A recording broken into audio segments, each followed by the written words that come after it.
He was trying to stop his brother from hurting himself. But now, Gary Farmer is the one facing jail time. The shocking medical condition at the heart of this family violence case that left a judge searching for a safe solution. Gary Farmer.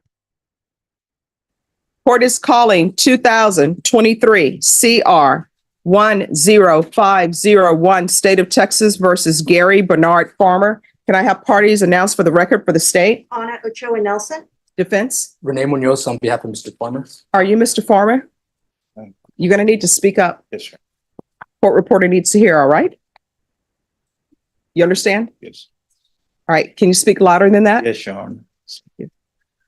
All right, counsel, have you received all the discovery and did you review it with your client? Yes, Your Honor, that's correct. Court will find that the state is in compliance with discovery. Mr. Farmer, I'm showing you what's entitled application for deferred adjudication or community supervision. Did you review that with your attorney? Did you understand it? And did you sign it? Yes, Your Honor. All right, let's pretend like you are outside with your friends. I know you're not whispering. So don't whisper in front of me because the court reporter cannot hear. You understand? And when I say she cannot hear, she can't hear whispering. It makes her job too difficult. So you need to speak at the level that I'm speaking at. You understand? All right, he's still whispering. Diana, can you hear?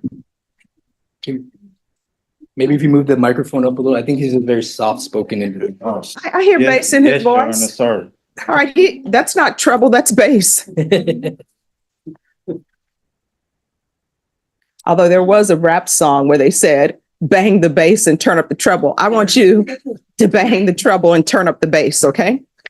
Yes, Your Honor. All right, I'm showing you what's entitled Bill of Indictment. Did you review that Bill of Indictment with your attorney and did you understand it? Yes, Your Honor.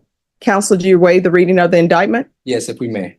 State, are you proceeding on the indictment as presented? We are not, Your Honor. We're proceeding on the lesser offense of assault, bodily injury, family member, Class A. Any objection? No objection. Going to show you what's entitled Court Admonishments and Defendants Waivers and Admonitions. Did you review that document with your attorney? Did you understand it? Did you sign it in all the appropriate places? Yes, Your Honor. Did you understand the state is proceeding on the lesser included offense of assault, bodily injury, family? That's a Class A misdemeanor. The range of punishment is up to 1 year in the Bexar County Jail and up to a $4,000 fine. Did you understand? Yes, Your Honor. If you have a plea with the state, the court does not have to follow your plea. If for any reason the court does not follow your plea and gives you more than you bargained for, the fact that you entered a plea will not be used against you and you will be allowed to withdraw your plea. Did you understand? Yes, Your Honor. Counsel, are you only applying for community supervision? That's correct, Judge. Did you understand you have a right to jury trial, a right for you or your attorney to cross-examine and confront any witnesses the state would call and the right to remain silent? Yes, Your Honor. Did you understand by entering this plea, you were giving up those rights? Yes, Your Honor. Did you intend to give up those rights and enter into a plea in this case? Yes, Your Honor. Counsel, has your client been able to provide you with any defenses? Yes, Do you believe he has a rational as well as a factual understanding of the charges against him? that's correct, Judge. Do you believe he's currently competent and was legally sane at the time of the offense? I do, Your Honor. Mr. Farmer, has anyone threatened you, coerced you, or placed you in fear to get you to enter this plea? No, Your Honor. Anyone promised you anything other than the plea? No, Your Honor. Are you satisfied with the way you've been represented? Yes, Your Honor. Are you a U.S. citizen? Yes, Your Honor. Court will find that defendant has knowingly and voluntarily waived his right to jury trial. Showing you the plea bargain page. Did you review that with your attorney? Did you understand it?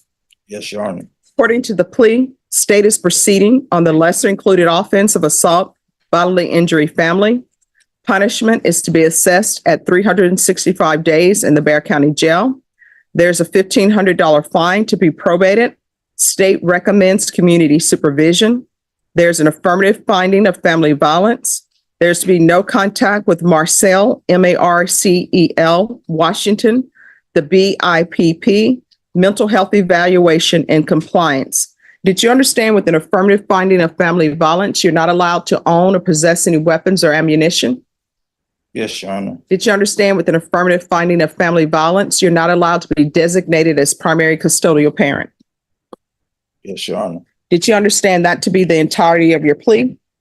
Yes, Your Honor. Defense, is that the plea? That's correct, Judge. State, is that the plea? Yes, Judge.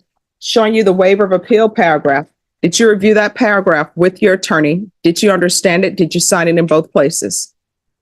Yes, Your Honor. Did you understand by signing that you're waiving your right to appeal? The only items that can be appealed are written pretrial motions that have been filed, heard, and ruled upon by the court. Did you understand? Yes, Your Honor. Counsel, have there been any such motions? Your Honor. Next, I'm showing you outside the agreement. Outside the agreement, the state is requesting that your community supervision be for a term of 2 years and there be a TAP evaluation. Did you understand those are recommendations from the state and the court does not have to follow those recommendations? Yes, Your Honor. Then to the lesser included offense, how do you plead? Guilty, not guilty, or no contest? Guilty. State, any evidence? State offer State's Exhibit 1 with attachments. No objection, Your Honor. All right. And state, have you been in contact with the complainant about this offer? We have, Your Honor. All right. All right, you may continue to confer.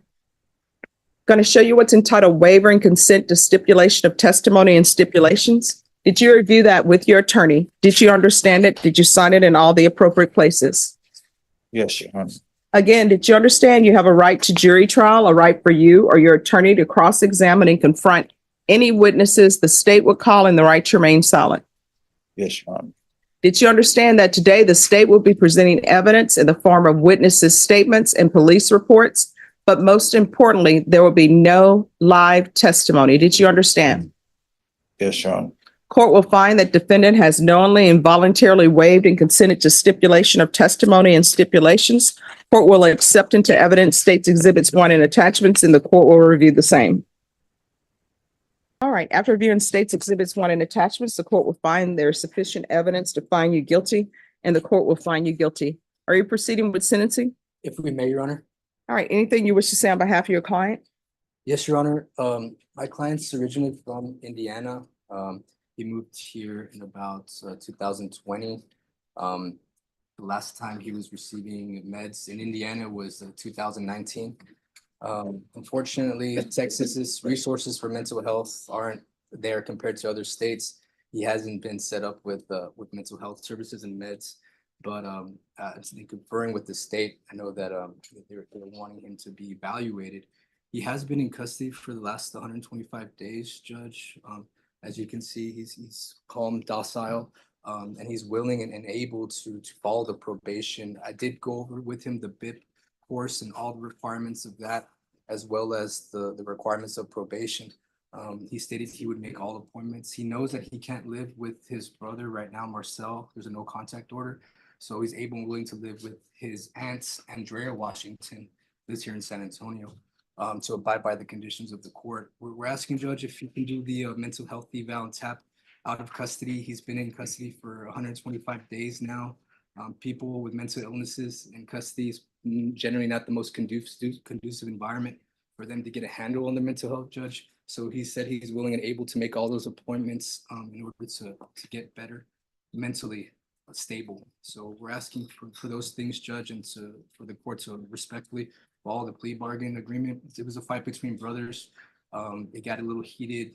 Things occurred that shouldn't have occurred, but he's remorseful for that, and he just wants the chance of this probation, Judge. All right. So you moved from Indiana? Yes, Your Honor. Do you have family in Indiana? Yes, Your Honor. So what brought you to San Antonio? Are you employed or receiving SSI? No, Your Honor. No to which one? No, you're not employed, and no, you're not receiving SSI? Yes, Your Honor. All right, when's the last time you were employed? Last year, Your Honor. All right. How do you support yourself? I work. Doing what?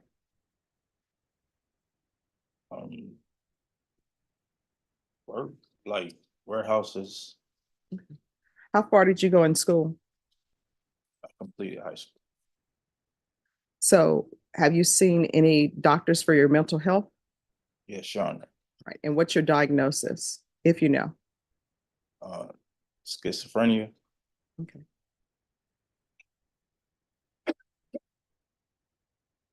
And is this the first time you had an altercation with your brother? No, Your Honor. All right. What other altercations have you had with him? It's like the same thing. He just turning evil sometimes. I'm sorry, what? He turning evil sometimes.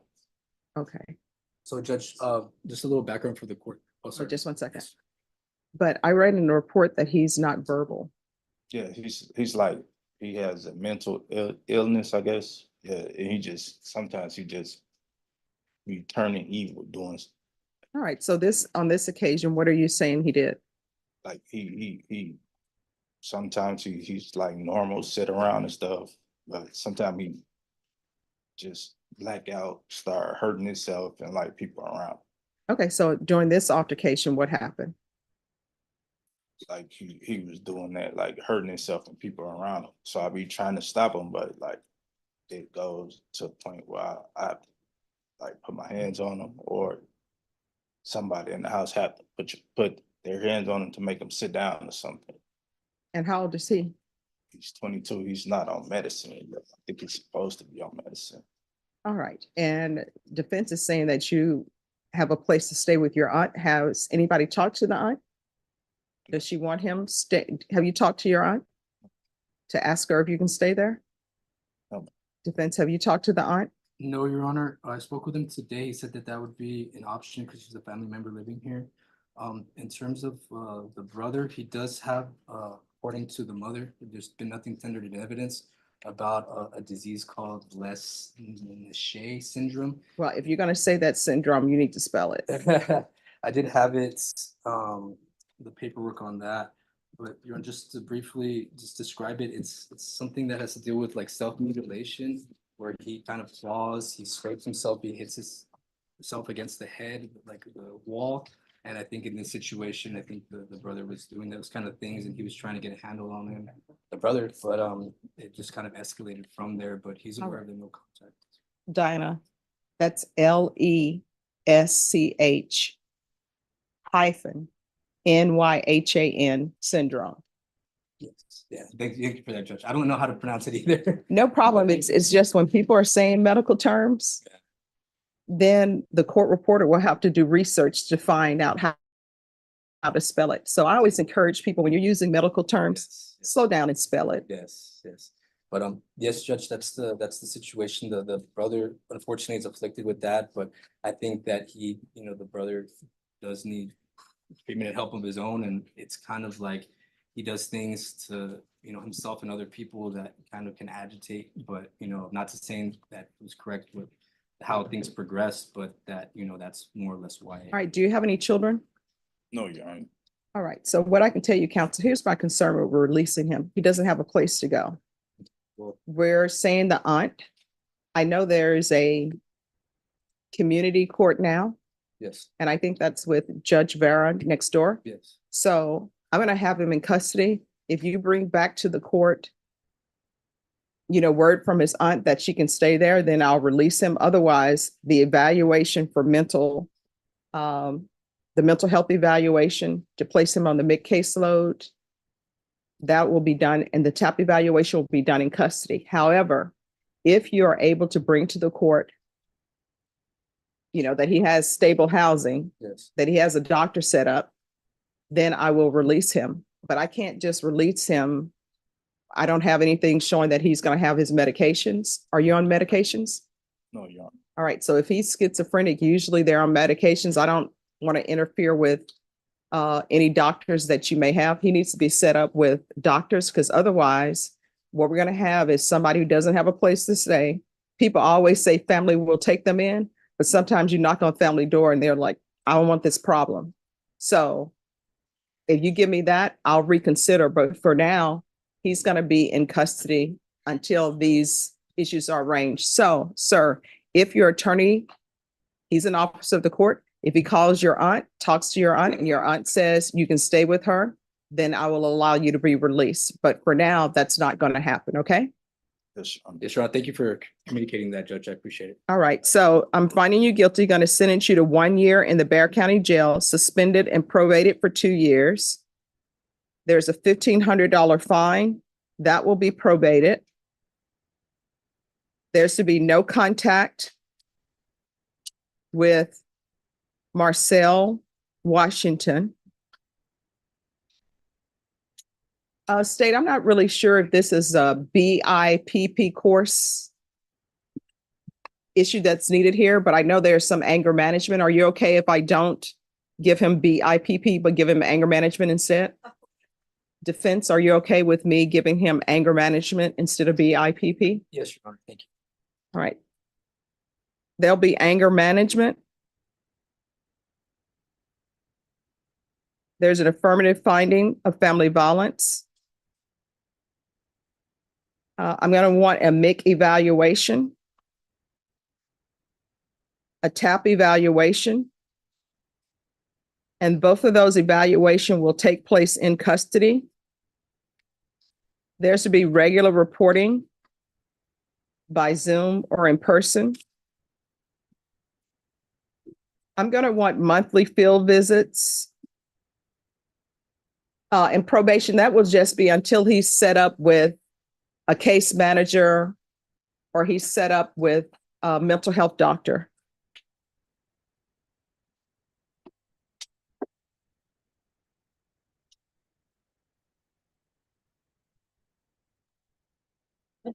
There's to be proof of employment or SSI within 45 days. There's to be no employment as a home health care provider or with minors. And there's to be no unsupervised contact with minors. In regards to the TAP evaluation, follow all TAP and mental health recommendations. If TAP suggests inpatient treatment, we're going to start first with outpatient treatment. Probation, is there anything else he needs? Your Honor, I didn't hear anything about allergies. Yes, thank you. Regular UAs. And No.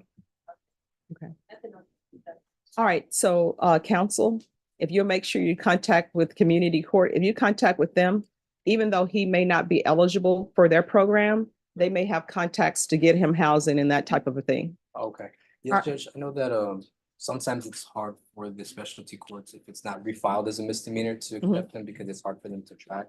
But I can ask for the resources surely. Yes. I'm gonna reach out to his aunts and then I'll update the court if I'm able to make contact. And I'll- Oh, sorry. Yes, reach out to the aunt and make contact with her, and if he can stay there, we'll update the court as to that. All right, and counsel, if for some reason they will take them as, if this is refiled as a misdemeanor, you may want to talk to the state and see if they would object to a motion for new trial. Okay. All right, Mr. Farmer, is there anything you need from the court to be successful? Anything else you need?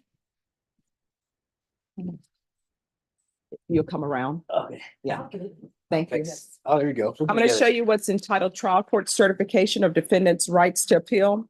Did you review that with your attorney? Oh, and I'm sorry, there's an affirmative finding of family violence.